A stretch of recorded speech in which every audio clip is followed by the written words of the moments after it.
Noé tinha uma palavra, José tinha uma palavra, Davi tinha uma palavra, Abraão tinha uma palavra, Moisés tinha uma palavra, irmão, Jesus tinha uma palavra. A Bíblia diz: pela alegria que lhe fora proposta, suportou a vergonha e a dor. Olhem bem para ele, para que vocês não desanimem. A Bíblia fala a respeito de Jesus.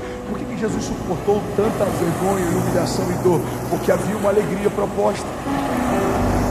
A Bíblia diz que chega um ponto que Jesus fala: Pai, se possível for, afasta de mim esse cálice, mas todavia seja feita a tua vontade, não a minha. O que você precisa, irmão, para não desistir, não endurecer, não parar, não desanimar? Você só precisa de uma palavra. Eu falei sobre isso na semana passada, o poder de uma palavra de Deus. Eu queria em nome de Jesus que a gente saísse daqui debaixo desse entendimento. Pai, eu preciso de uma renovação na minha mente. Eu preciso me mover por uma palavra mais do que por qualquer coisa. Eu quero as suas palavras mais do que as propostas. Eu quero me mover pelas suas promessas mais do que pelos cenários. Eu quero me mover pelo que você fala mais do que pelo que os outros acham.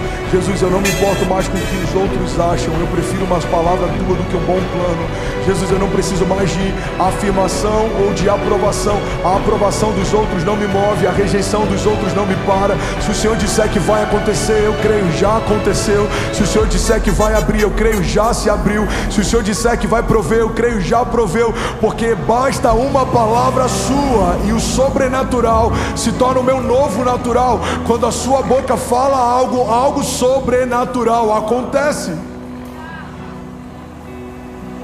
Salmos 37:30 diz: a boca do justo profere sabedoria, e a sua língua fala conforme a justiça. Ele traz no coração a lei de Deus, e ele não pisará em falso. Eu vou finalizar aqui, eu quero que você guarde isso. Nós nos movemos por fé, precisamos entender fundamentalmente o que a fé significa. O que é fé, pastor? Fé é pensar o que Deus pensa e falar o que Deus fala. A fé é enxergar o mundo não pela minha perspectiva, mas pela perspectiva dele. A fé é entender que tudo que parece impossível para mim não é impossível para ele. A fé é não me mover mais pela lei da gravidade, mas por uma palavra. A fé é não me mover mais pelos indicativos financeiros do lugar que me cerca, mas por uma palavra. A fé significa que todas as coisas são possíveis àquele que crê. A fé significa pensar o que Deus pensa e falar o que Deus fala. Mas muitas vezes a gente quer viver uma jornada de fé, mas a gente quer se mover por aquilo que a gente acha que é possível. Igreja, olha para mim, o que você acha não vai mudar a tua história, mas aquilo que Deus pensa vai.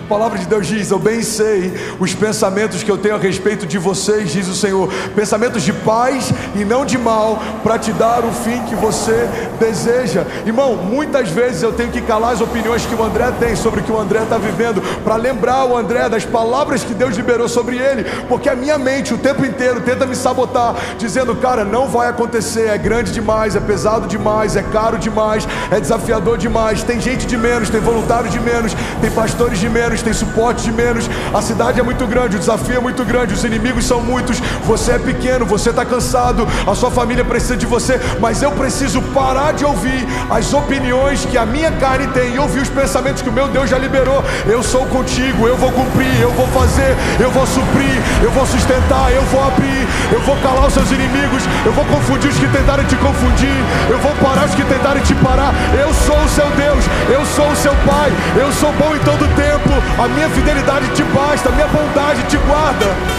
Aleluia.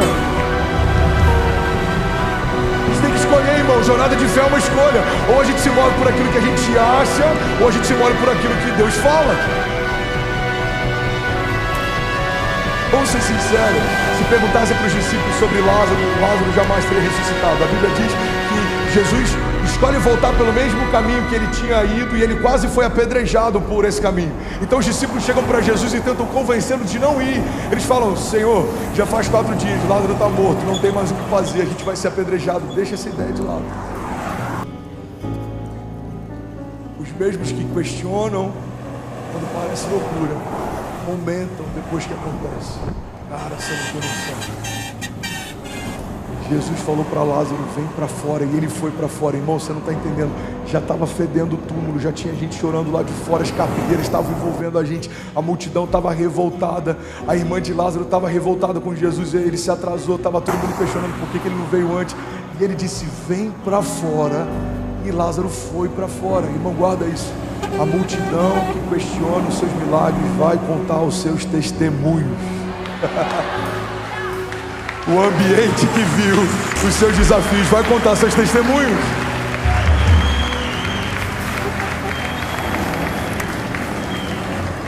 Isso que a gente tem que escolher. Você quer ficar com a opinião dos homens ou com uma palavra de Deus? Você quer ficar com um sentimento ou você quer ficar com uma palavra de Deus? A Bíblia diz: não nos movemos por aquilo que vemos, mas por aquilo que cremos. Quantas vezes, irmão, eu tive que enfrentar desafio que aos meus olhos eu falava: eu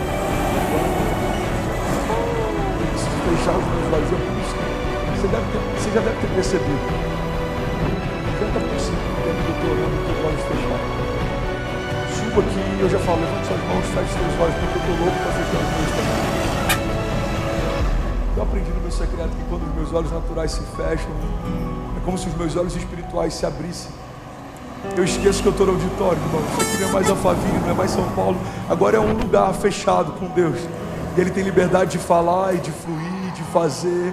E a gente esquece que tem uma iluminação controlada por alguém, que tem seguranças ao redor, que a gente está sentado no lugar físico. Por quê? Porque a glória de Deus encheu toda a casa, nada mais importa.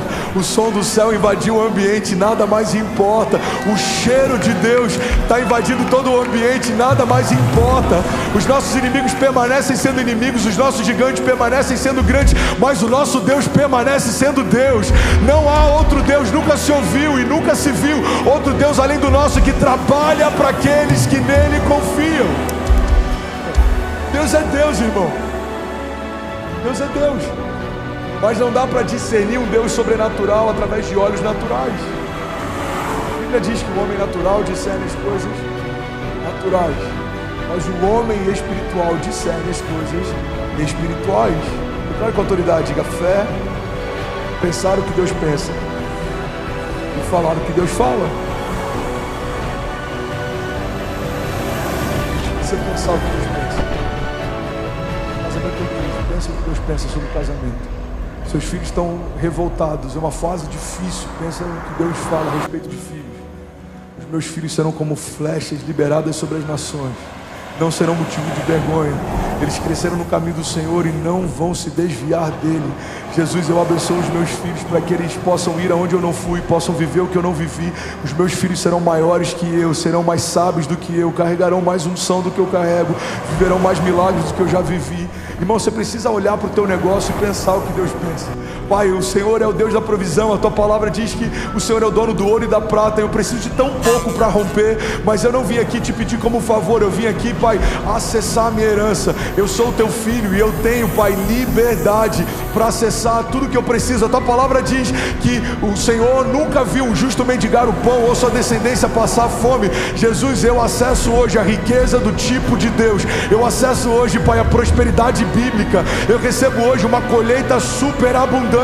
Toda a semeadura que eu já liberei ao longo dos anos, Pai, eu creio que vai vir sobre a minha casa 30, 60, até 100 vezes mais. A tua palavra diz que o generoso prosperará, aquele que dá alívio a outros, alívio receberá. Jesus, eu já fui generoso em tantos momentos. Eu anseio pela generosidade bíblica. Eu anseio, Pai, pelo transbordo. Abre as comportas dos céus, libera sobre mim, Pai, uma colheita superabundante, para que todos vejam que o Senhor é bom e cuida dos seus em todo o tempo. Eu preciso, irmão, fechar os meus olhos naturais e eu preciso acessar de Deus o que Ele diz na sua palavra. Agora, sabe qual é a crise da nossa geração?